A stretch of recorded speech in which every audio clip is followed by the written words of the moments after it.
SP coaching centre में आप सभी का स्वागत है। आज क्लास 10th का दो चर वाले रैखिक समीकरण युग्म चैप्टर होने जा रहा है। प्रश्नावली 3.1 है ना। तो सबसे पहले इस चैप्टर का नाम आप यहाँ लिखिए, इसके बारे में जानिए कि ये है क्या। पहले चैप्टर के बारे में जानिए। चैप्टर का क्या नाम है? दो चर वाले रैखिक समीकरण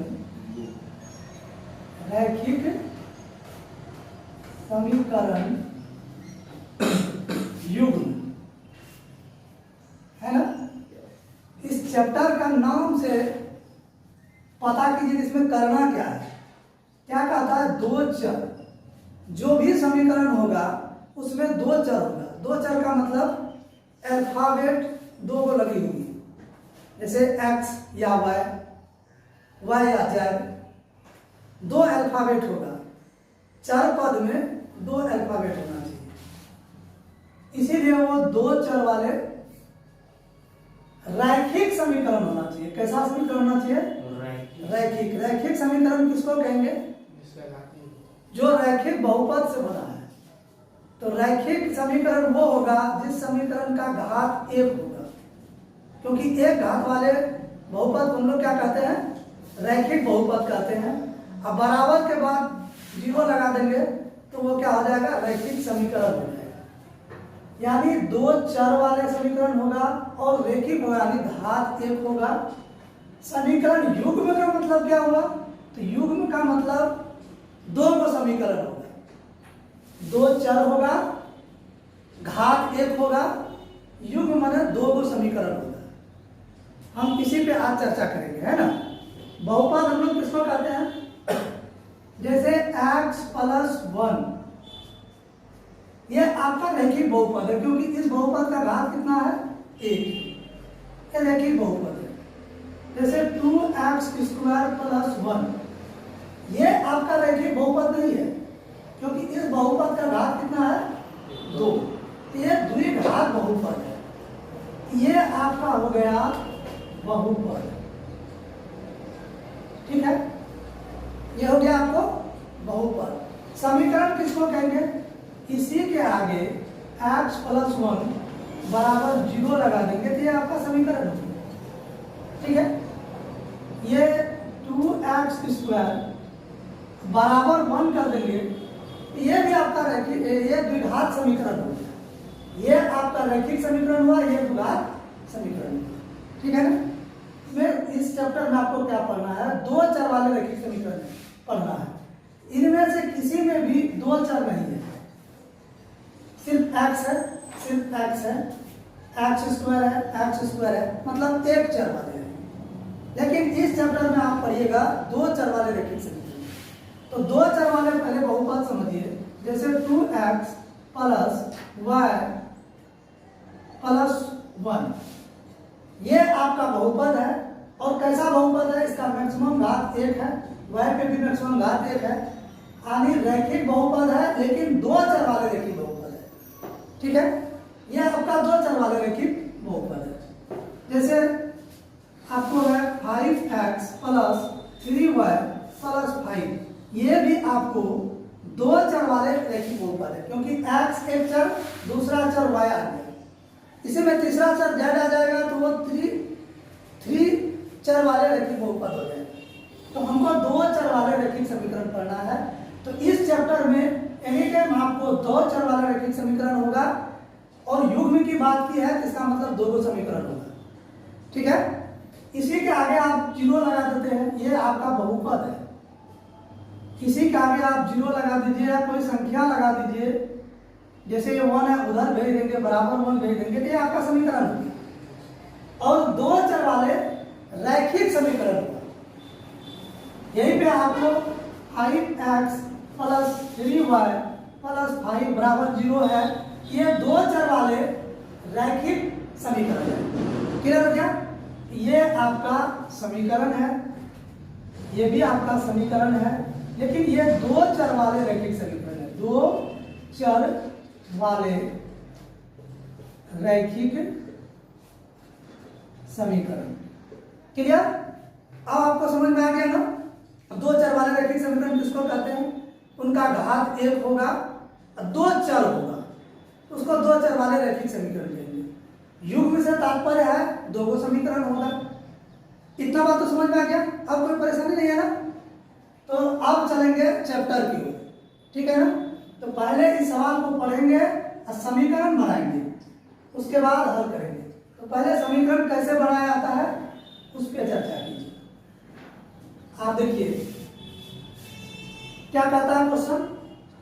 आफ्ताब अपनी पुत्री से कहता है, वो अपनी पुत्री से कह रहा है कि 7 वर्ष पूर्व, पूर्व माने पहले, 7 वर्ष पूर्व मैं तुमसे 7 गुनी आयु का था। कितने गुनी आयु का था? 7 गुनी आयु का था पहले, ठीक है ना? फिर कह रहा है अब से 3 वर्ष बाद, यहां 3 वर्ष बाद कहा है, ठीक है ना? पूर्व यानी पहले, बाद यानी बाद, 3 वर्ष बाद में तुमसे केवल 3 गुनी आयु का रह जाऊंगा। इस स्थिति को बीजगणितीय एवं ग्राफीय रूप में व्यक्त कीजिए। तो पहले बीजगणितीय रूप में व्यक्त करते हैं, मतलब समीकरण बनाते हैं इनको, ठीक है ना? पहले आप इनका वर्तमान आयु मानिए। पहले मानिए, माना कि पुत्री का वर्तमान आयु x है एवं पिता का वर्तमान आयु y है। वर्तमान आयु मान लिए, दो चर वाला समीकरण मानना है, इसलिए एक को x एक को y माने, ठीक है? दोनों का वर्तमान आयु निकल गया। यहाँ क्वेश्चन क्या कर रहा है? आफ्ताब अपनी पुत्री से कहता है कि 7 वर्ष पूर्व, पूर्व माने पहले, अच्छा आज से 7 वर्ष बाद पहले आपका उम्र कम होगा कि अधिक होगा? दिमाग लगाइए। आज से 7 साल पहले आपका उम्र कम होगा कि अभी अभी यदि आप 15 साल का है, 5 साल 7 साल पहले आपका आयु 15 साल से अधिक रहेगा कि कम रहेगा? कम रहेगा। तो कम रहेगा तो क्या होगा? घट जाएगी। तो ध्यान में रखिए, पहले में घटता है, बाद में बढ़ता है, ठीक है ना? तो अब यहाँ क्या करना है आपको? कितने साल की चर्चा किया? 7 वर्ष। अब यहाँ लिखिए 7 वर्ष पूर्व पुत्री की आयु, पुत्री की आयु अभी का जो वर्तमान आयु x है उससे कम होगा, 7 साल कम होगा, तो x माइनस 7 वर्ष, ठीक है? और 7 वर्ष पूर्व पिता की आयु क्या होगा? उसका भी 7 साल कम होगा, है ना? पहले में घटेगा तो y माइनस 7 वर्ष होगा। कोई दिक्कत? अब फिर आपको जिक्र क्या किया है?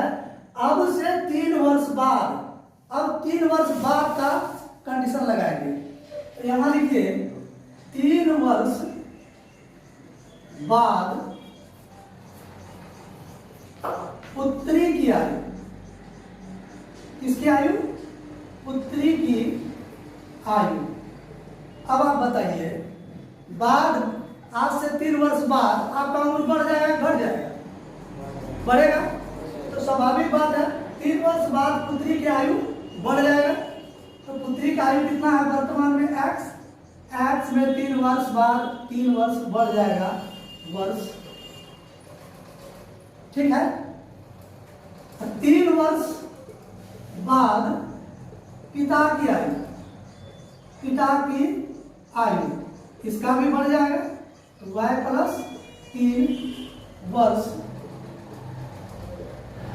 होगा। यहां तक कोई दिक्कत? अब आइए प्रश्न पे। प्रश्न से क्या कहता है प्रश्न में? ये आपका 7 वर्ष वाला कंडीशन है, ये आपका 3 वर्ष वाला कंडीशन है। तो 7 वर्ष वाला कंडीशन में पहले आइए, क्या कहता है? 7 वर्ष पूर्व मैं तुमसे 7 गुनी आयु का था। दोनों का आयु बराबर करना है। ये आपका पुत्री का आयु है, ये पिता की आयु है, दोनों का आयु बराबर करना है। आपको ध्यान में रखिए, हमको बराबर करना है। अब दिमाग लगाइए, ये पुत्री की आयु है 7 वर्ष पूर्व का, ये पिता की आयु है 7 वर्ष पूर्व का। किसका आयु अधिक होगा? पिता का आयु अधिक होगा, पुत्र की आयु कम होगा। जब आप तराजू लेके ऐसे नापते हैं किसी चीज को, तो जिधर कम रहता है उधर डालते हैं कि जिधर अधिक रहता है उधर डालते हैं? कभी नापे हैं चावल, दाल, आटा? जिधर कम रहता है उधर डालते हैं। किधर कम है? आपको बराबर होना चाहिए। ये पुत्री की आयु है, ये पिता की आयु है, किधर कम है? आपको इधर कम है, इधर ही डालना पड़ेगा। इधर डालेंगे, क्या डालेंगे? तो 7 वर्ष पूर्व मैं तुमसे 7 गुनी आयु का था, ये 7 गुना अधिक था, ये 7 गुना कम थी। तो इधर डालेंगे 7 गुना, बराबर हो जाएगा। तो इधर हम 7 गुना डाल देते हैं, ठीक है। अब इसको हल कर दीजिए। 7x minus 49 y minus 7। अब आपको क्या मिला? 7x, y को इधर लाइए माइनस y, ये 49 को उधर ले जाएंगे तो प्लस 49 माइनस 7। अब आपको क्या मिला? x माइनस y बराबर 49 में 7 घटा दीजिए, कितना बचता है? 42। ये आपका समीकरण फर्स्ट हो गया। पहला कंडीशन आप फॉलो कर लिए। दूसरा क्या है आपको? अब 3 वर्ष बाद में, अब यहां बना रहे समीकरण, ठीक है। फिर ये 3 वर्ष वाले को दोनों का उम्र को बराबर करना है। तो यहाँ आप x प्लस 3 बराबर y प्लस 3 लिख दीजिए, दोनों को बराबर करना है। क्या कहता है? 3 वर्ष बाद मैं तुमसे केवल 3 गुनी आयु का रह जाऊंगा। ये 3 गुनी अधिक रहेगा, ये 3 गुनी कम हो जाएगी। पुत्री का आयु 3 गुनी कम होगा और पिता का आयु 3 गुना अधिक होगा।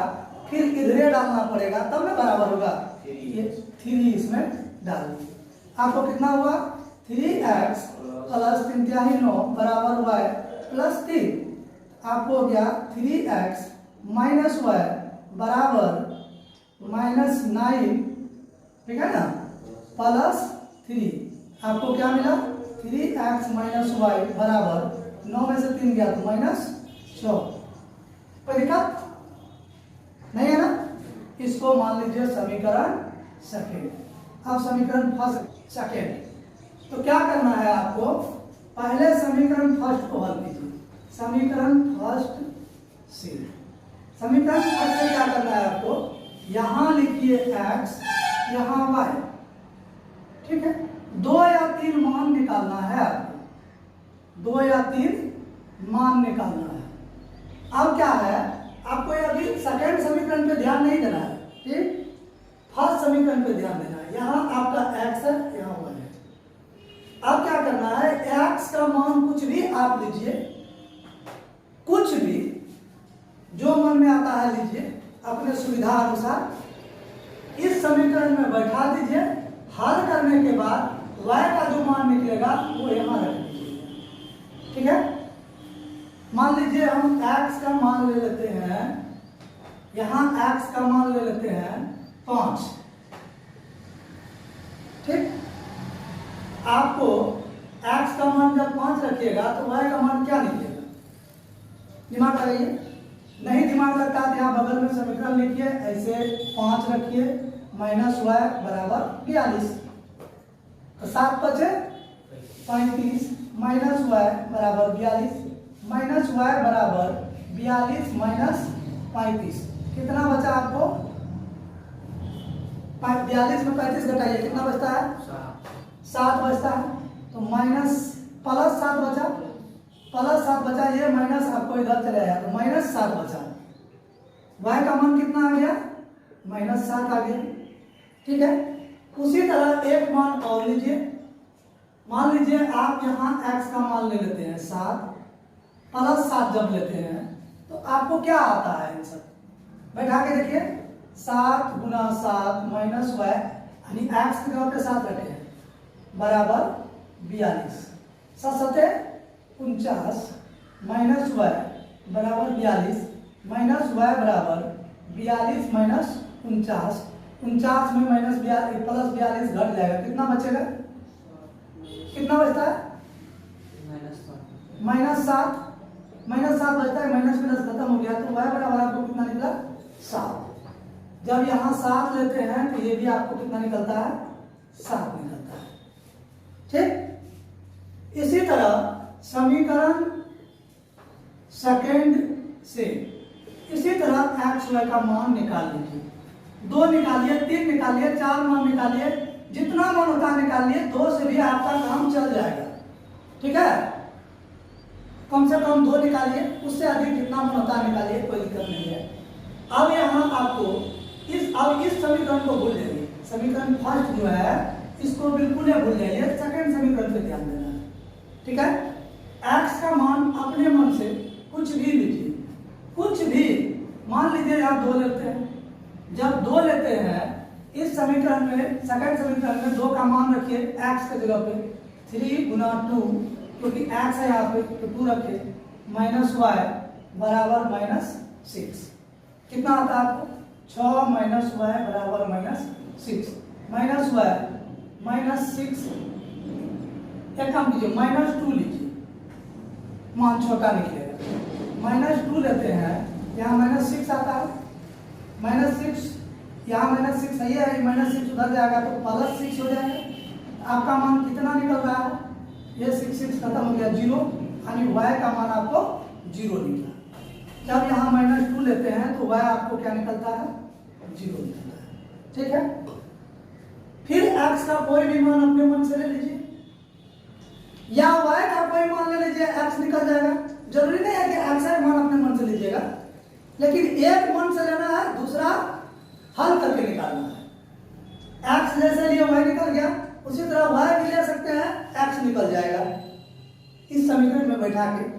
ठीक है ना, तो यहाँ आप 3 ले सकते हैं, 3 लीजिए, कितना होता है? यदि आप यहाँ 3 ले लेते हैं, क्या निकलता है? 3 गुना 3 माइनस y बराबर -6। 3 क्या है? 9 माइनस y बराबर -6। तो -y बराबर 9 उधर जाएगा तो क्या होगा? -9 आता है। माइनस में मत लीजिए, बहुत बड़ा मान हो जाता है। प्लस में मत लीजिए, बहुत बड़ा मान होता है। माइनस में लीजिए। माइनस में यदि आप यहाँ लेते हैं तो -9 आता है, वो जाके प्लस हो जाएगा, इसलिए -y बराबर 9 में से 6 गया, कितना बचा? 3। ये y बराबर आपका निकला -3। -3 लेते हैं तो -3 मान निकलता है। ठीक है, अब ये दोनों मान आपको निकल गए। यहाँ तक नोट कीजिए, तो इसके बाद ग्राफ खींचेंगे।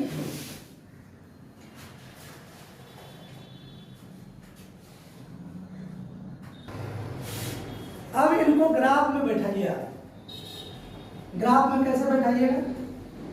तो ये देखिए, ये है आपका, ये हो गया x डैश एक्सिस।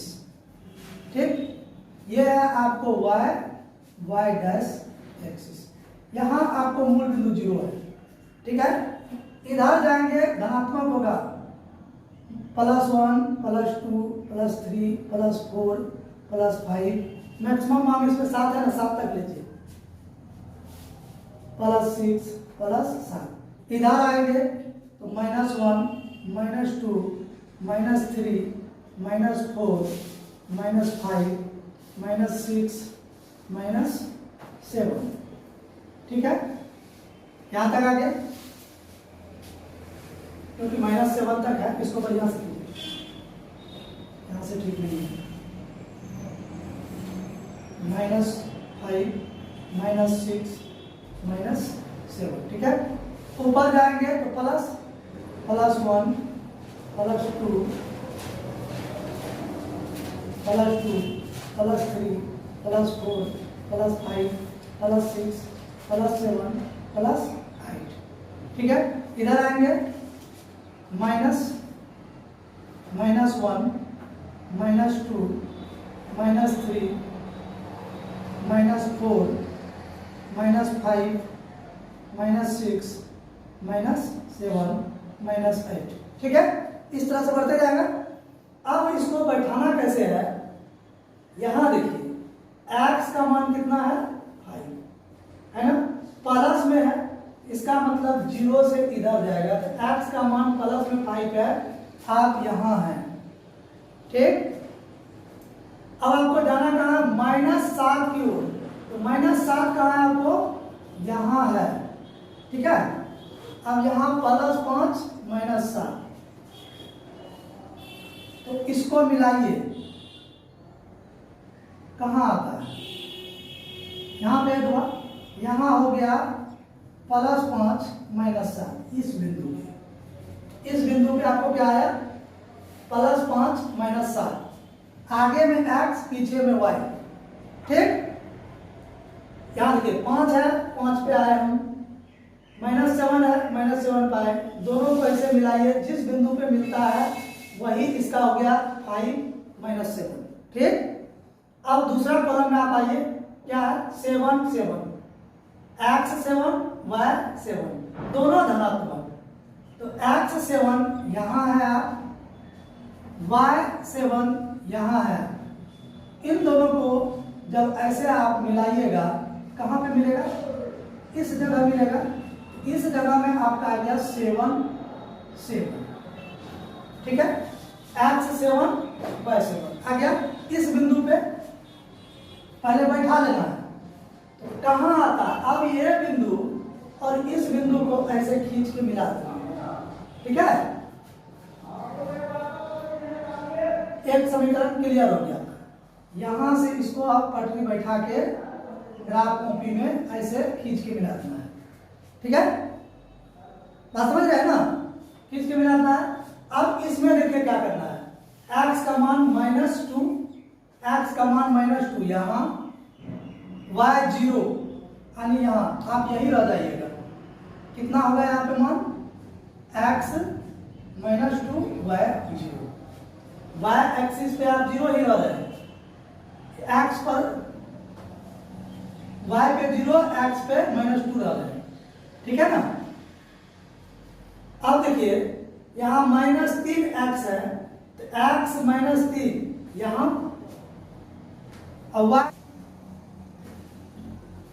इनको देखिए ग्राफ खींचना है कैसे, वो देख लीजिए, x का जो मान होगा वो x एक्सिस में उस बिंदु को चुन लेंगे, जैसे 5 मान है तो इस बिंदु को यहां चुन लिए, फिर y का जो मान होगा -7, तो -7 यहाँ पे इस बिंदु को चुन लिए, दोनों को ऐसे आगे बढ़ाएंगे, जिस बिंदु पे ये कटेगा वही 5 7 होगा, आगे में x का मान, पीछे में y का मान। ठीक है, फिर उसी तरह x 7 यहाँ है वो बिंदु, y +7 यहाँ है वो बिंदु, इन दोनों को बढ़ाते हैं तो इस बिंदु पे आके कटता है, तो x 7 y 7 हो गया।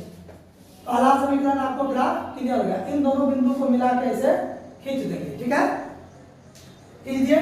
उसके बाद दूसरा समीकरण में आएंगे, x का मान -2 है, तो -2 आपको यहाँ पे है, और y आपका 0 है, यानी इसी जगह रहेगा, दोनों को मिलाएंगे तो इसी जगह मिलेगा, ये -2 और 0 एक बिंदु आपको ये प्राप्त हो गया।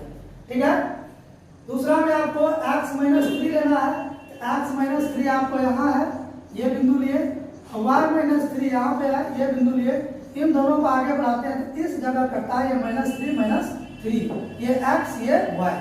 अब ये बिंदु और इस बिंदु दोनों को ऐसे मिलाएंगे, जिस जगह पे ये दोनों एक दूसरे को काटेगा वही बिंदु x का जिस बिंदु पे काटेगा वह x का मान होगा, y का जिस बिंदु पे काटेगा वो y का मान होगा। इसमें x को 12 पे काटेगा, y पे 42 पे काटता है, समझिए। इस तरह से ग्राफ कॉपी में ग्राफ खींचना है। ठीक है ना, तो ग्राफ कॉपी में इसको ठीक से खींचिएगा, आगे बढ़िए।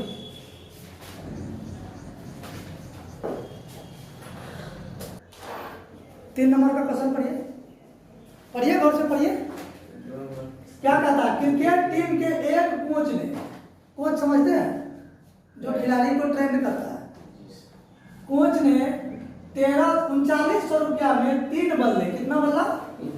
3 बल्ले 6 गेंद खरीदे।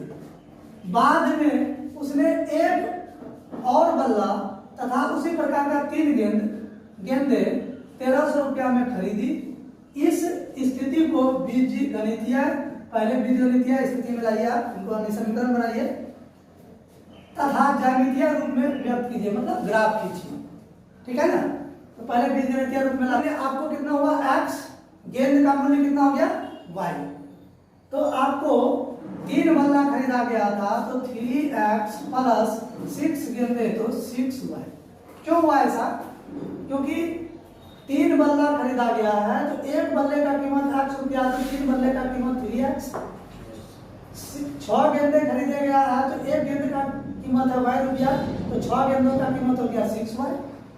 अब दोनों से इनको खर्चा हुआ था 3900, यहाँ आ जाएगा 3900। अब यहाँ 3 कॉमन ले लेते हैं, x प्लस 3 दूना 6 बराबर 3900। 3 उधर जाके भाग हो जाएगा, x प्लस 2y बराबर 3900 बटे 3।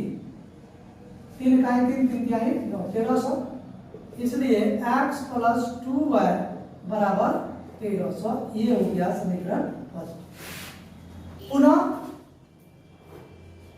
अब दूसरा कंडीशन क्या है? एक बल्ले तथा उसी प्रकार का 3 गेंदे 1300 रुपया में खरीदा है ना। एक बल्ला का कीमत आपका 100 रुपया है ही, x बैठा दीजिए, प्लस 3 गेंद फिर अलग से वो खरीदा, तो एक गेंद का कीमत y रुपया है, तो 3 गेंद का कीमत 3y हो गया आपको 3y बराबर टोटल खर्च किया था 1300। ये हो गया आपको सेकेंड, ठीक है ना। अब ग्राफ के लिए समीकरण फर्स्ट से x का मान कुछ भी लीजिए अपने मन से, कितना लेना है? x का मान 300 लें, x का मान लेते हैं 300। x का मान 300 लेते हैं, तो 1300 में 300 घट जाएगा, कितना बचेगा 1000। 1000 में 2 से भाग दे देंगे 500, ठीक है। अब जैसे 300 लिए थे, उसी तरह से फिर दूसरा कोई x का मान ले लीजिए। 500 यदि आप कर लेते हैं x का मान 500 लेते हैं, 1300 में 500 घट गया, कितना बचेगा 800। 800 में 200 से भाग दे देंगे, 2 से भाग दे देंगे 400, यहाँ आपका आ जाता है 400, ठीक है ना जी। 500 मान लेते हैं, तो 1300 में 500 घट जाएगा, कितना बचेगा 800। 800 में 2 से भाग दे देंगे तो 400, ठीक है ना। ये ठीक है, यहाँ x का मान 300 लिए, 1000 2 से भाग दिए 500, ठीक है। ये हो गया आपका पहला समीकरण। अब समीकरण 2 से इसी तरह x बटे x को नीचे में y लिखिए। x का मान कुछ भी लीजिए अपने मन से, x का मान यहाँ आप 100 लेते हैं, x का मान 100 लेते हैं, तो क्या निकलता है? 1300 में 100 चले जाएगा 1200, 12 में 3 से भाग देंगे, कितना बचेगा 400 बचेगा। फिर आप x का मान यहाँ 400 लीजिएगा, तो कितना बचेगा यहाँ पे 900 बचेगा, क्या बचेगा 400 ले लीजिए। 400 लेते हैं, x का मान 400 लीजिए, 1300 में 400 चला गया, कितना बचेगा 900। 900 में 3 से भाग देंगे, 3 तिहाई 9, 300 बचेगा, यहाँ 300, ठीक है। इसमें जो ग्राफ लीजिएगा तो 100 का लेना है। जैसे लिया ना y axis x dash y dash, यहाँ 0 लिए तो 100 करके लेना है, 100 200 300, मैक्सिमम मान कितना है 500, 400 500, यहाँ हो जाएगा -100 -200 -300 -400 -500, ठीक है ना। यहाँ 100 200 300 400 500 इसी तरह ग्राफ कॉपी में लेना है, ठीक है ना। यहाँ 100 माइनस 200, 100 माइनस में माइनस 200 माइनस 300 माइनस 400 माइनस 500।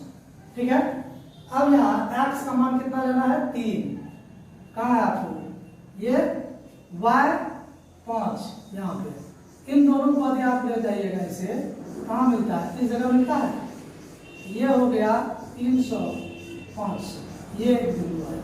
दूसरा आपको 500 यहाँ पे है, y 400 कहाँ पे है, यहाँ पे है, ये 500 और ये 400 इस जगह आता है, तो 500 400 आपका एक ग्राफ ऐसे ही दोनों बिंदु मिला के खींच देना है।